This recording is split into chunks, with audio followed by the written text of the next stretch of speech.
Today is topic for today is joint arrangement. Joint arrangement is under PFRS 11. And to better understand joint arrangement, let's have an illustration. Example natin is Ayala Land Incorporated or ALI.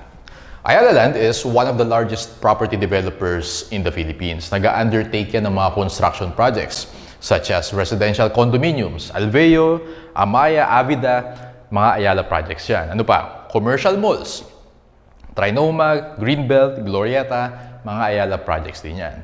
And one of the strategies of Ayala Land is forming partnerships with landowners, yung mga may-ari ng lupa. Okay? So for example, class si Ayala, nakakita siya ng vacant lot in Metro Manila, which is a very prime location na maganda magtayo ng condominium building. Okay? So ang gagawin ni Ayala, makikipag-tie up siya dun sa may-ari ng lupa na yan. Alright? Ang tawag natin dun, class, is joint arrangement. So let's call it JA for joint arrangement. In our illustration, there are two parties involved. Si Ayala Land, magko-contribute siya ng expertise. So siya bahala dun sa property development. And yung landowner naman, obviously, magko-contribute siya ng land. Alright? Now, tawagin natin si landowner na ABC. Ayan. So, we have Ayala Land and we have ABC. Magtatayo sila ng condominium building, ibebenta nila yung mga units, and yung proceeds from the sale, paghahatian nila. Ang tawag natin dun, class, is joint arrangement. Now, Ayala Land and ABC can structure the joint arrangement in two ways. Structure number one, structure number two. Doon mo tayo sa number one. This is Ayala Land and this is ABC. Ang pwede nilang gawing, class, is magse-set up sila ng separate corporation. Let's call the corporation XYZ Corp. Okay? Set up sila ng corporation. Obviously, since corporation yan, mag-i-issue yan ng shares. Issue ng shares to Ayala and to ABC. Let's assume na 50-50 sila. 50% ownership, 50% ownership. Now, yung XYZ Corp na yan, iyan yung mag-i-invest dun sa condominium building. Okay? Or yung project nila. And obviously, yung condo na yan, mag-generate yan ng net income. And we know na yung net income, iyan yung basis ng dividends. Magde-declare ng dividends to Ayala Land and ABC, hati sila. 50-50 sila. Okay? Now, yung structure 1 na yan, class, actually, ang tawag natin kay XYZ Corp, this is a separate entity or vehicle. Okay? And actually, ang term na ginagamit in the Philippines is Special Purpose Vehicle or SPV. So, I don't know if you're familiar, pero actually, common yung SPVs in the Philippines. Meron tayong batas, ang tawag is SPV Act of 2002, wherein nagbibigay siya ng mga benefits or advantages dun sa mga magse-set up ng SPV. So, to give you an idea, class, ang big advantage of SPV, exempt from income tax yan. Okay? So, sa XYZ Corp, which is an SPV, hindi yan nagbabayad ng income tax. Right?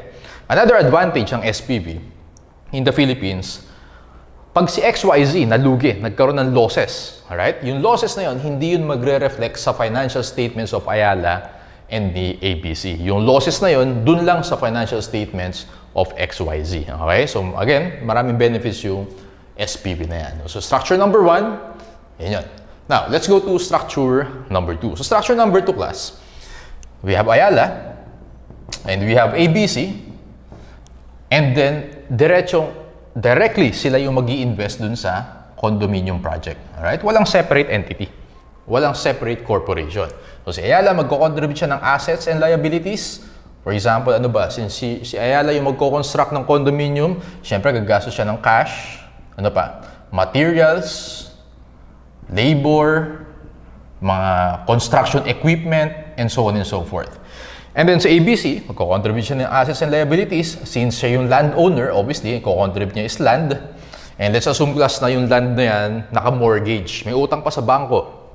So, merong mortgage payable. Okay? So, kaya assets and liabilities. Again, structure number 2 natin, class. Magko-contribute ng assets and liabilities. Directly sila yung mag-i-invest sa condominium project. Okay? Babalikan natin yan later. Let's go to this one, this portion. Now, sir, how to qualify for a joint arrangement? Paano natin masasabi na yung isang transaction is a joint arrangement? There must be A, joint control. Ito yung pinaka-important concept in a joint arrangement. Joint control. Ibig sabihin ng joint, parehong parties. Si Ayala and ABC, both of them have control over the major decisions for the condominium project. Okay? Now, according to PFRS 11, kailangan present yung 3 elements, okay, before natin masabi na meron joint control. So, sulat mo muna. First element is contractual arrangement. So, pag sinabi natin contractual arrangement, merong written contract, okay, between the parties. So, si Ayala and si ABC, meron silang kontrata na pinirmahan nila, binding agreement between the two of them.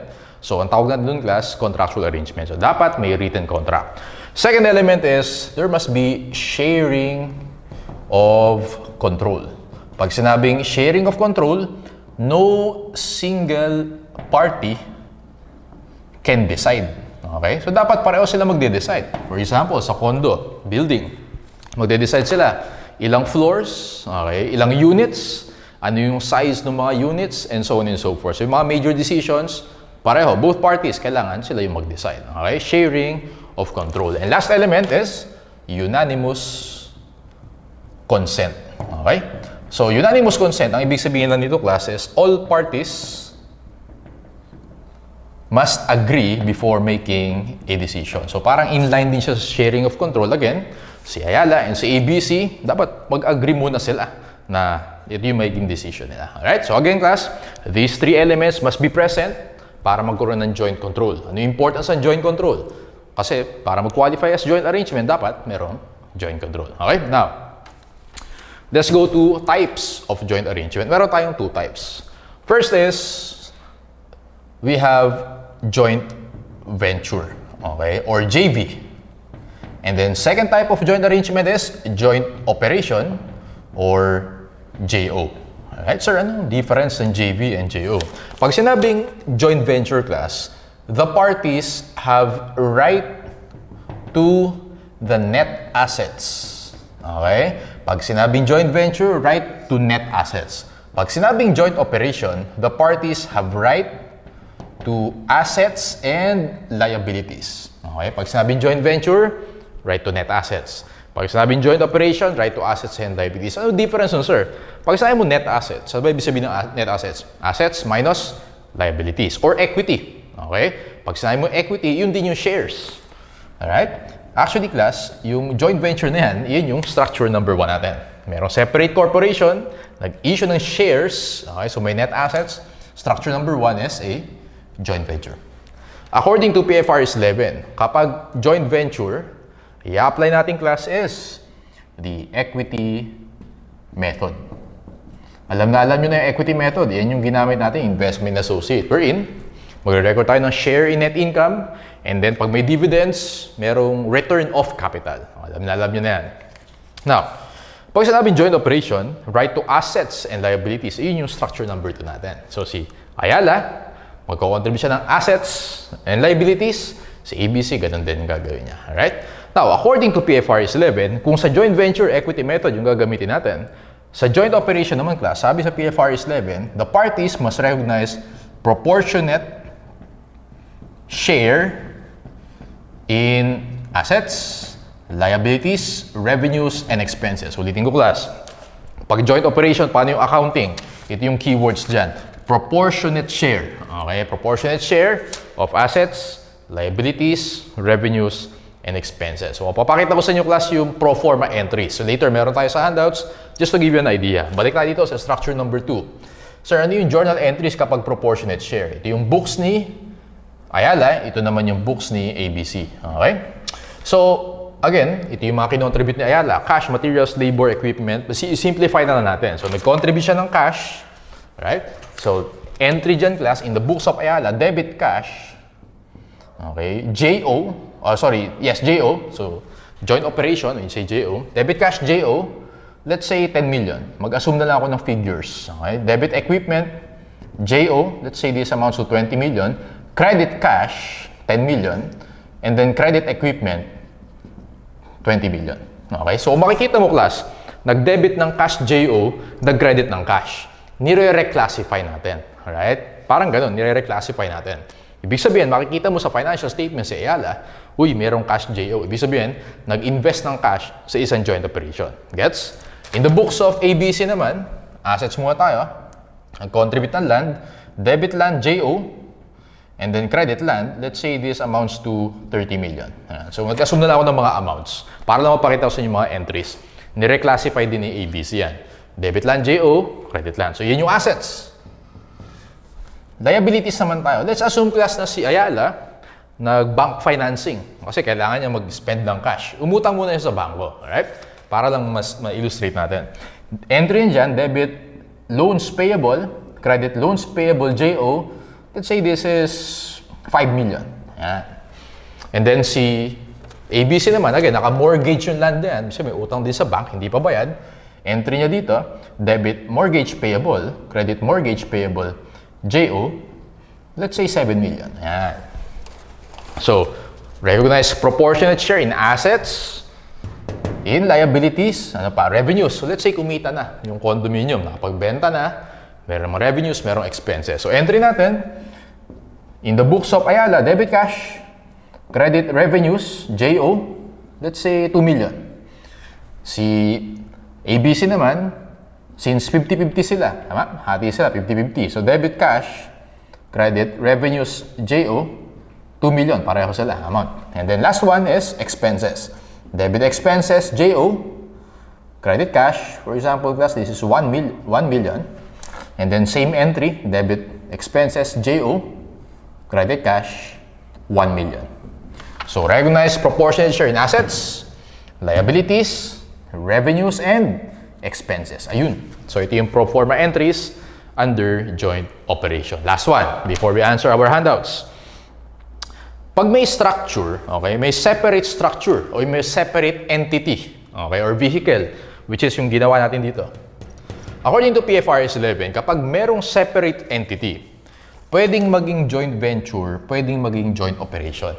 Okay, pwedeng pareho yan, alright? Siyempre, examine natin yung arrangement, yung agreement nila, examine natin yung mga legal documents para malaman natin kung right to net assets ba yan or right to assets and liabilities. But if silent, and then merong separate structure, ang assume natin class, joint venture. So, lagay mo dyan, if silent, and then merong separate structure, joint venture yan. Alright? Now, kapag walang joint venture, lagay ko dito with pala. With and without. Okay? Kapag with separate vehicle, okay, ito kanina, lagay ko ito, i-complete ko lang class. With separate vehicle, ulitin ko, pwedeng joint venture, pwedeng joint operation. Okay? Pero if silent, joint venture yan. Pag without separate vehicle, walang ganito. Automatic, joint operation. Hindi pwede maging joint venture kapag walang separate vehicle. Yun lang yung implication yan. Alright? So, ayan. Sige, so let's apply this to our handouts. Get your handouts. Doon muna tayo sa problem solving. Actually, class, yung mga problems dito, illustrative examples yan galing sa PFRS 11. Okay? Galing mismo sa standards yan. Let's answer problem number 1. We have 2 questions. Question number 1, what is the balance of investment in entity C to be reported by A in its statement of financial position? Question number 2, what is the balance of investment in entity C to be reported by entity B in its statement of financial position? Let's read the given. On January 1, entity A, a public entity, and entity B, incorporated entity C. So, merong separate structure. Merong separate entity or vehicle. Okay? The contractual agreement or the contractual arrangement. So, ibig sabihin, ini-imply ng problem na mayroon joint control. Binibigyan ka ng clue na joint arrangement yan. Alright? Of the incorporating entities, provided that the decisions on relevant activities will require unanimous consent, okay, of both parties, entity A and entity B will have the right to net assets. So, since meron siyang separate entity, nag-incorporate, pwedeng joint venture, pwedeng joint operation. Okay? Kaya lang, titignan mo muna yung may mga clue yan sa problem. Nakalagay dyan, entity A and B will have rights to the net assets. Ibig sabihin, dun siya mga shares. Kung nakita mo yung net assets, ibig sabihin, class, problem number 1 is about joint venture. Kapag joint venture, equity method yung gagamitin natin. Okay? Entity A and B invested 1 million, 1.5 million respectively, equivalent to 40-60. Yun yung sharing nila of capital interest of C. The financial statements of C provided the following data. So in 2020, merong net income, merong dividends. 2021, merong loss. na 2 million. Okay. So, alam na natin ito class. It's just equity method. So, ganito lang gagawin ko dyan. Now, ang tinatanong sa atin sa question number 1, si entity A, sa question number 2 naman si entity B. So, gawin natin class, ito yung books ni A, ito yung books ni B. Alright? So, gawa tayo ng T account. Okay, investment in entity C. Investment in entity C. Equity method lang ang gagamitin natin. Alright, so dun muna tayo lagay na rin din natin yung journal entries para complete yung gawin natin solution. Okay, so dun muna tayo sa investment. Dun tayo sa second paragraph. Entity A and B invested 1 million and 1.5 million. Journal entry number 1. Debit investment in C, credit cash. This is 1 million. Sa books naman ni B, okay, debit investment in C, credit cash, that is 1.5 million. So alam natin class, kapag equity method, well, yun yung entry natin pag nag-invest. So lagay mo dito 1 million and this one is 1.5 million. Okay. And then nagkaroon ng net income. Right? Share in net income. 200,000 yung net income in 2020. Take note class na ang hatian nila is 40-60. So 200,000 times 40% for A, that is 80,000. Alam natin class, kapag equity method, meron tayong share in net income. Debit investment in C. Credit share in net income, 80,000. Okay, which is 20% of 200,000. In the books of B naman class, debit investment in C, credit share in net income, how much yan? 200,000 times 60%, that's 120,000. So lagay na agad natin yan. Siyempre, alam natin, increase yan. Okay. Sa investment accounts, this one is 120,000. Okay, number 3. Nagkaroon naman ng dividends. Alam natin, dividends, pag equity method, return of capital. Debit cash, credit investment in C. So yung dividends is 100,000, 40% yung share ni A. So that is 40,000. In the books of B naman, debit cash, credit investment in C, 60,000. So i-post natin yan. So merong 40,000 and then merong 60,000 kay B. Alright? And then last is, meron tayong loss sa next year, 2 million na loss. Debit share in net loss. Alam natin class, decrease naman sa investment account yan. Credit investment in C. So 2 million times 40%, that is 800,000. Okay, 800,000. In the books of B naman, debit share in net loss. Credit investment in C, that is 1.2 million. Okay, so post natin, net loss, so decrease yan, 800. And then kay B naman, 1.2 million. That is also a decrease. Okay, let's compute the ending balances. Dumuha tayo sa books ni A, 1 million plus 80,000 minus 40,000 minus 800,000. Answer natin dito class, 240,000. For question number 1, answer letter C, 240,000. Let's go to question number 2, 1.5 million plus 120,000 minus 60,000 minus 1.2 million. Answer natin class, 360,000. Letter C, 360,000. For question 1, it's letter C. For question 2, it's letter C. Actually, walang bago dito, class. No? Kasi alam na natin kung paano i-apply yung equity method. Share in net income and then dividends. T account, pinakita ko lang yung journal entries. Ang key dito siguro sa problem number 1, dapat alam mo kung joint venture or joint operation. Kasi magkaiba ng accounting yan. Kapag joint venture, equity method. Joint operation, proportionate share. So, nung nakita natin class na right to net assets, yun yung mga keywords dyan. Right to net assets, joint venture yan, equity method. Okay? Sige. Let's go to problem number 2. Okay, problem number 2. We also have 2 questions. Erase ko na ito, class. For problem number 2, tingnan natin. Question number 1, what is the share in net loss to be reported by the company? Okay. For year end. And then question number 2, what is the book value? Hindi ko na ipapakita yung journal entries. Kasi, pakita ko na. So, T-account na tayo para mas mabilis natin masolve. On January 1, Honeylink Inc. invested 2 million in a joint venture. No, dito explicit na joint venture. So automatic, equity method gagamitin natin. Okay? 50% interest. For the years ended December 31, 2020, 21, 22, so 3 years yung given sa atin, the joint venture reported the following net incomes and dividend distributions.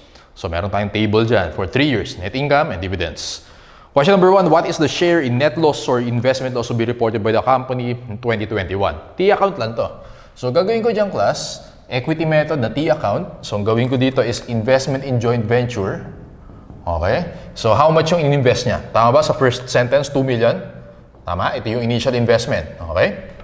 And then, may net income na 1 million nung year 2020. 1 million times 50%, 500,000. So, lagay ko dito, 2020, may net income, therefore, increase yan. Tama? Kasi debit investment, credit share in net income, 500,000. Meron dividends sa 300. 300,000 times 50%, 150,000 yan.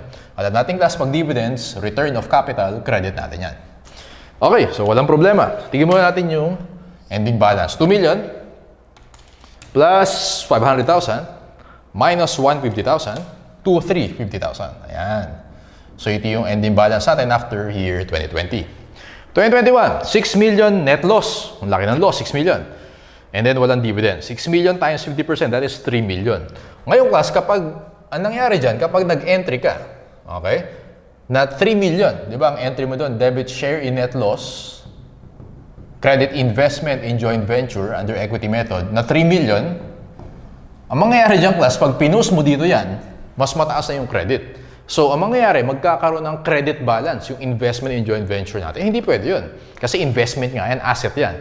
Ang normal balance yan is debit. Okay? So, pag ganun class, ang limit mo lang is 2,350,000. Alright? So, inside na 3 million yung i-credit natin, 2,350,000 yan.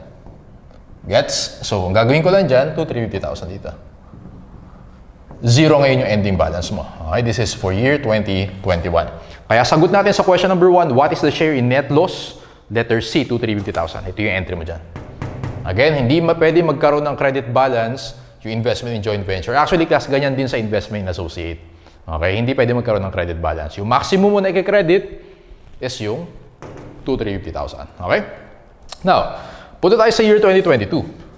Ang nangyari dyan, class, nagkaroon ng 7 million na income. Okay, 7 million times 50% is 3.5 million. So, debit yun, 3.5 million. And then, nagkaroon ng dividend sa 500,000. 500,000 times 50% is 250,000. This is the dividends. Ngayon, class, yung term natin dito is unabsorbed losses. Tama ba? Yung share in net loss dapat natin is originally 3 million yun. Tama? Yung 2021. Tama ba yan? So, originally, noong 2021, dapat ang inabsorb natin na loss is 3 million. Kaya lang, hindi nga pwede magkaroon ng credit balance. Therefore, ang nirecord mo lang is 2,350,000. Ngayon, meron tayong unabsorbed losses, which is 3 million minus 2,350, that is 650,000. Kailan mo i-record yan? I-record yan kapag may income ka na. Okay? So, ito, temporary lang yan, na hanggang 2,350,000 lang. Dapat talaga hanggang 3 million yan. Pag may income ka na, may sufficient income ka na to absorb yung 650,000, i-absorb mo na. Okay? So dito, meron ka ng sufficient income, lagay mo na dyan yung unabsorbed losses. So 2,350 and 650, technically, ayan, 3 million na yung na-credit natin. Gets? Okay.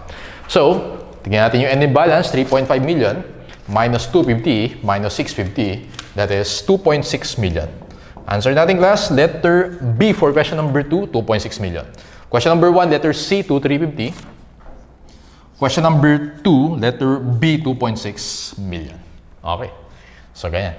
Again, ganito rin yung gagawin mo kapag investment in associate. Okay. Pag equity method, meron kang unabsorbed losses. Okay.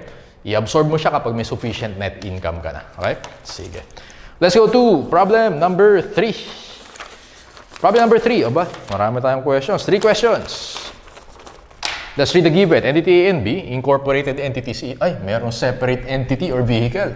Sabi ko kanina, kapag may separate vehicle, pwedeng joint venture, pwedeng joint operation. So, kailangan basahin pa natin yung problem para malaman natin if JV or JO yan.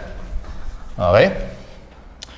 To manufacture a microchip to be used by the incorporating entities as component for their final products of cellular phones and tablets, the contractual agreement of the incorporating entities provided that the decisions on relevant activities will require the unanimous consent. Ibig sabihin, meron joint control.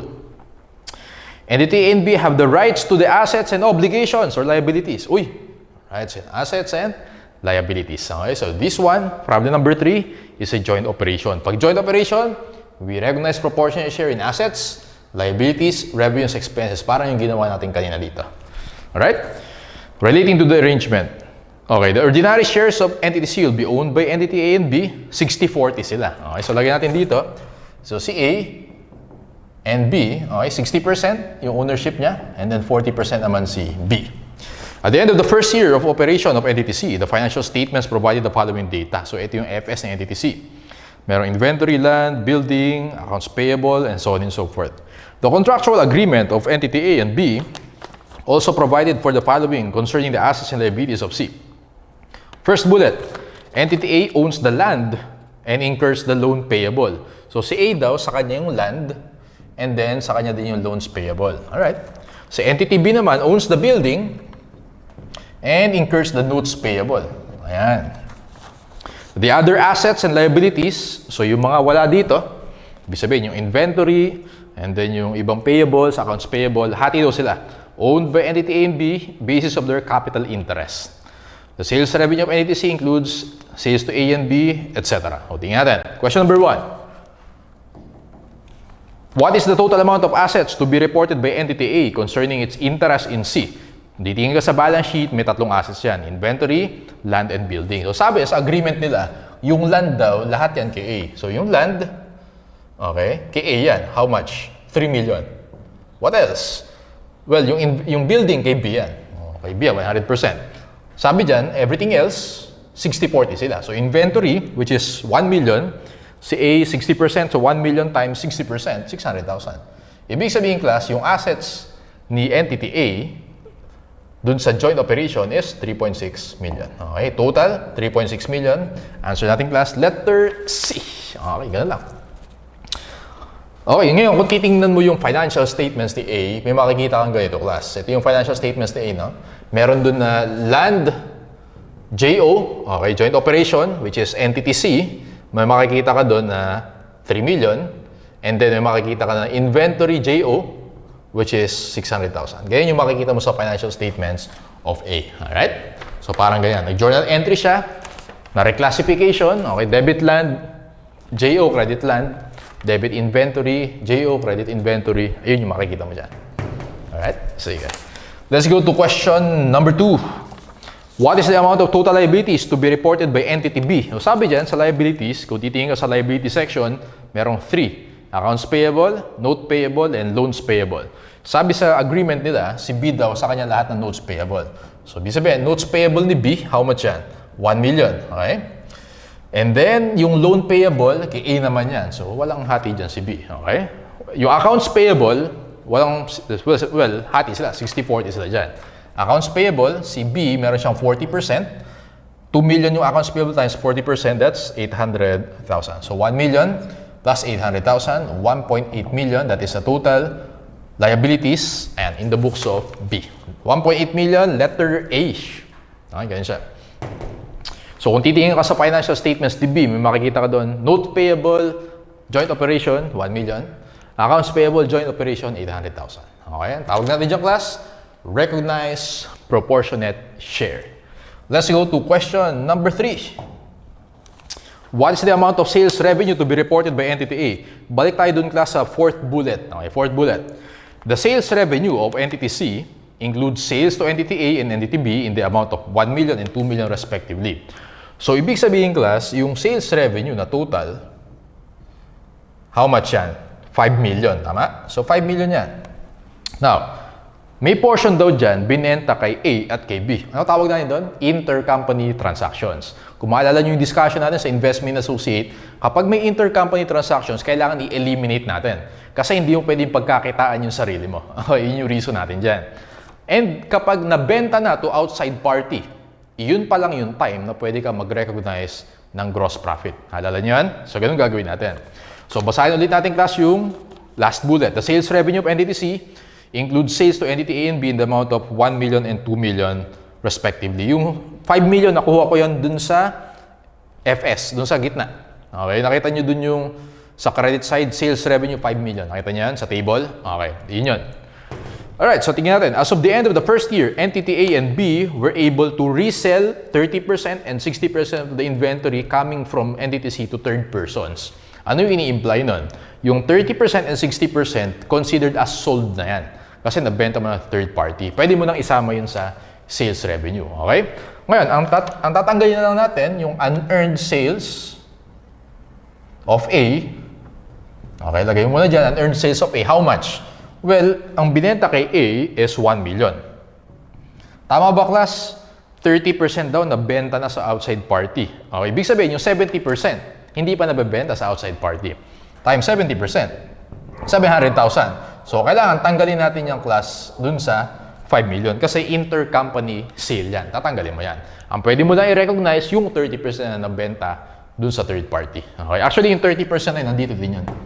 Nasa 5 million yun. So, hindi mo kailangan tanggalin yun kasi third party na yun. Ang kailangan mo tanggalin dyan, yung hindi pa nabebenta to outsider, which is the 70%. Unearned sales of B naman, okay, yung total na nabenta kay B is 2 million. Tama ba? Pero sabi dyan, ang nabenta lang to outside party is 60%. Therefore, yung 40% hindi pa nabebenta to outsider. Tatanggalin natin yan. Intercompany sale yan. 2 million times 40%, that's 800,000. Okay, let's compute yung sales na pwede natin i-recognize. 5 million minus 700,000 minus 800,000, you get 3.5 million. Ito yung total sales na pwede natin i-recognize. Kaya lang, ang tanong dyan sa question number 3, what is the amount of sales revenue to be reported by entity A?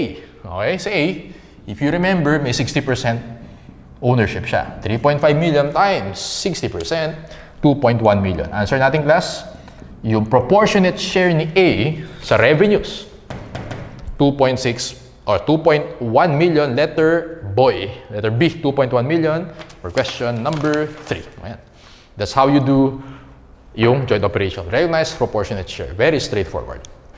Okay, last problem for joint arrangement. Actually, class, yung problem number 4, FYI na lang yan. Ha? So, FYI, this is actually an SME or small and medium enterprise. SME, meron tayong separate topic actually for SME. No? Kaya ito, mabilisan lang yan. Sige, let's read. We have 3 questions. Question number 1, under IFRS for SMEs, what is the book value of investment in joint venture to be reported if the SME elects equity method? Question number 2 naman, cost method. And question number 3, fair value method. So, FYI, kapag si joint arrangement, nag-qualify siya as SME, explicit naman sa problem yan kung SME or hindi. Okay? Pwedeng gamitin yung equity method, cost method, and fair value method. Papakita ko sa inyo kung paano yan. Equity method, alam na natin yan. Okay? This is yung ginawa natin kanina sa joint venture. Cost method and fair value method, yung ginawa natin sa investments. So, papakita ko na lang. Number 4, on January 1, 2021, Dansha Inc., a small and medium enterprise, so dapat explicit. Pag walang sinabing SME, obviously, hindi mo iaso na SME. Invested 500,000 cash in a joint venture for 50% interest. For the year ended December 31, the joint venture reported net income of 200,000 and distributed cash dividend of 60. So net income 200, dividend 60. As of December 31, the fair value of the investment in joint venture is 600,000 and the estimated cost of disposal is 10% of fair value. The value in use of the investment is estimated at 550,000. Okay, so i-summarize muna natin, class. Doon muna tayo sa question number 1. Question number 1, T-account na tayo dyan. How much daw yung investment in joint venture? Investment in JV. How much yung initial investment, class? Doon ka sa first sentence, tama ba? 500,000 yung nakalagay. Okay. And then, merong net income sa problem na 200,000. Lagay ko na lang para i-refer natin dito. Dividends, 60,000. Alright? And then, December 31, class, may binigay sa na fair value and cost of disposal. And then, merong value in use. Okay? So, sir, parang bago yung mga terms na yan. Actually, class, para yan sa impairment. Alright? Yung impairment, meron tayong separate topic for that. Okay? So, FYI na lang muna to. So, ang tawag natin dun sa isa, class, yung fair value and estimated cost of disposal, fair value less cost to sell. Okay? So, FYI na lang yan. Fair value less cost to sell, 600,000 and then may 10% daw na cost of disposal pag binenta natin. So, 90% dapat yan. 600,000, yung 10% is cost natin. So, ibig sabihin, 90% lang yung ma-recognize natin. Times 0.9, 540,000. Okay? And then, yung value in use, how much? 550,000. So, next time, class, pag nag-discuss tayo ng impairment, kukumputin natin yung recoverable amount, which is yung higher between the two. Kung ano yung mas mataas. Obviously, mas mataas dyan yung 550,000 or value in use. Ito daw, class, yung recoverable amount. Yan yung i-compare natin para sa impairment. So, later, pakita ko yan. Okay. Question number 1, class, is under equity method. Okay? So, pag equity method, very straightforward. Net income, ilang percent yung share natin? 50%. Okay. 200,000 times 50%, that's 100,000. 60,000 times 50%, that's 30,000. Ending balance of our investment in joint venture, 500,000 plus 100,000 minus 30, that is 570,000. Ito yung ending balance natin. Tama? Now class, ito yung recoverable amount. Okay? So, ibig sabihin, iyan lang yung marirecover natin from the investment. Okay? So, 550,000. Therefore, para maging 550,000 yan, kailangan bawasan natin ng 20,000. 20,000 is your impairment loss. Gets ba yan? So, meron tayong impairment loss sa 20,000. Pakita ko na yung journal entries. Mabilis lang. Journal entries natin. First entry, debit investment in joint venture. Credit cash, 500,000. Tama? Alam natin yan. Second entry, debit investment in joint venture. Credit share in net income, 100,000. Okay. Third entry, debit cash. Credit investment in joint venture. This is for the dividends, 30,000. And then, number 4, debit impairment loss. Credit investment in joint venture, 20,000. Ito lahat ng journal entries natin. So, sagot mo dyan, class, for question number 1, A, 550,000. Okay, pipili mo kung ano yung lower amount. So, ending balance mo kanina, 570. Ang marirecover mo lang is 550. Yan yung pipiliin mo. Okay? Again, i-discuss ko ulit yan sa impairment na topic natin. Okay? A ang sagot natin dyan. Pag tinanong sa'yo, class, how much yung effect sa P&L or the income statement? Well, meron kang share in net income na 100. Pag ang tanong P&L na 100. And then meron kang loss na 20. P&L effect natin is plus 80,000. Positive 80,000. Pag tinanong yung ano yung P&L, yung sagot mo. 80,000. Alright?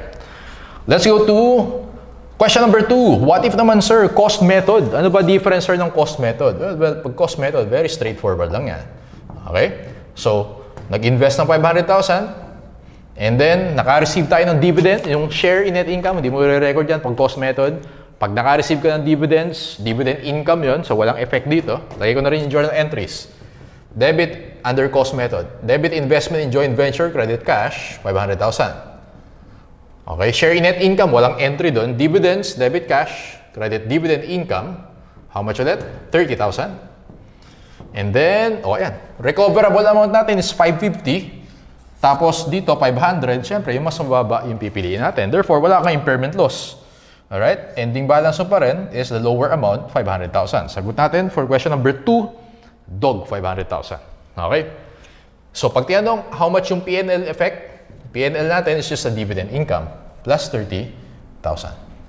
Okay? Kasi wala ka namang impairment loss eh. Plus 30,000 yung P&L effect natin. Right? And last one, class, fair value method. Pag fair value method, isipin nyo lang, para siyang FVPL. Okay? Yung diniscuss natin in investments. Kapag FVPL, investment in joint venture, okay? So, nag-invest tayo, initial investment, 500,000. And then, pag FVPL, di ba, di ka ma-recognize na share in net income. So, wala din yun. So, entries natin, number 1, debit investment in joint venture, credit cash, 500,000. And then, meron tayong dividend income, debit cash, credit dividend income, which is 30,000. And then, dito, class, tandaan mo, kapag fair value method, hindi ka nag-i-impairment loss. I-ignore mo yan. Okay? Parang sa, kung maalala nyo yung discussion natin ng FVPL, kasi nagba-mark to market tayo every year, tama? So, walang sense na mag-impairment loss ka. Kasi fair value lagi yan every end of the year. How much yung fair value? Tingin ka dun sa second to the last sentence, sa taas. As of December 31, the fair value is 600,000. So, 600,000 yan. Okay? Solve for X, increase natin dito is 100,000. Tama? So, entry natin dyan, class, debit, investment in joint venture, credit unrealized gain, okay? Which is, i-recognize natin in P&L, 100,000. O parang, again, pag fair value method, isipin nyo lang, FVPL, alright? So, hindi ka magsa-subject to impairment, yun yung entries natin.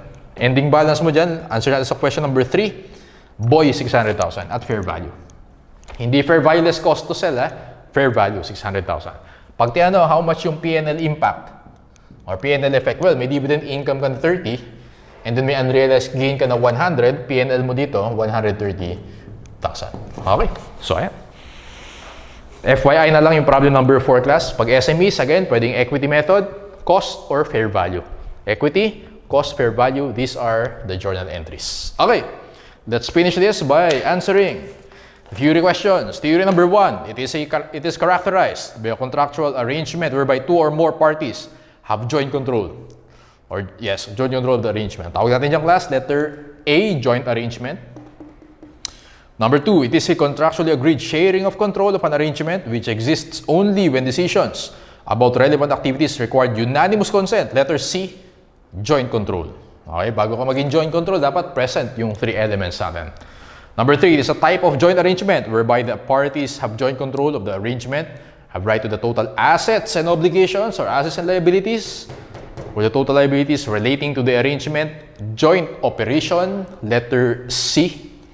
Number 4, it is a type of joint arrangement whereby the parties have joint control of the arrangement, have rights to net assets or yung mga shares or yung equity.